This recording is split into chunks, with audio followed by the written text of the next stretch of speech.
वरदान है, बस इसे कान में लगाओ, आराम से चीटिंग करो। दिल्ली में तो एक ऐसी कंपनी है जो पूरी चीटिंग करने वाली शर्ट बनाती थी। उस शर्ट में यहाँ पर पूरा चाइनीज मोबाइल फिट रहता था, उसका कैमरा निकल कर आता था, तुम्हारे कफ बटन में लग जाता था और ये माइक्रो ईयरफोन तुम्हारे कान में लग जाता था। जैसे ही एग्जाम शुरू हो, कैमरे से स्कैन करके क्वेश्चन पेपर भेजो और कहीं दूर बैठा तुम्हारा दोस्त आंसर गूगल करके तुमको बता रहा है। तुम्हारे कान में ईयरफोन लगे हैं, उससे तुम सुन रहे हो और बढ़िया पेपर सॉल्व हो रहा है। सबसे हैरानी की बात यह थी कि ये एक एक शर्ट 90-90 हजार रुपए में बिक रही थी और लोग धड़ल्ले से इसे खरीद भी रहे थे। आखिर ये नकल कराने का तरीका काम कैसे करता है?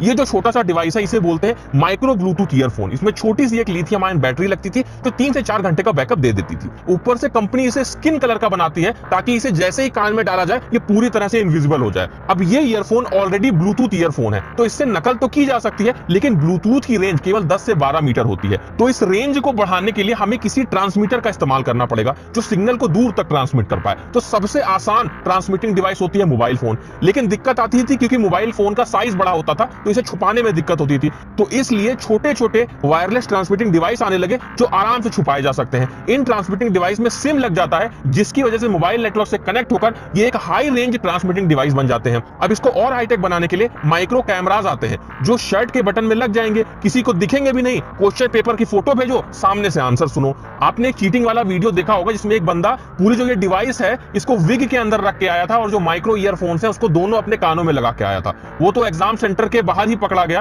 और कैसे पकड़ा गया वो भी अभी बताऊंगा। इसके अलावा राजस्थान में एक लड़का था, उसने पूरी डिवाइस को चप्पल में फिट करके लाया था, एग्जामिनर ने देख लिया तो वो भी पकड़ा गया। सबसे बड़ी बात यह है कि ज्यादातर ये जो लोग पकड़े जाते हैं ये मेटल डिटेक्टर की वजह से पकड़े जाते हैं। जैसे ही मेटल डिटेक्टर इनके सामने लाया जाता है वो टीटी टीटी करने लगता है और ये पकड़े जाते हैं। लेकिन ये सोचो कि जिन एग्जाम्स में मेटल डिटेक्टर का इस्तेमाल नहीं होता है उन एग्जाम्स में तो ये बड़े आराम से चीटिंग कर सकते हैं। ये जो वीडियो मैंने बनाया है ये सिर्फ आपको इस चीज की जानकारी देने के लिए बनाया गया है कि नकल करने के पीछे का साइंस क्या होता है। नकल करना नहीं सिखाया गया है, तो ये चीजें कभी ट्राई भी मत करना।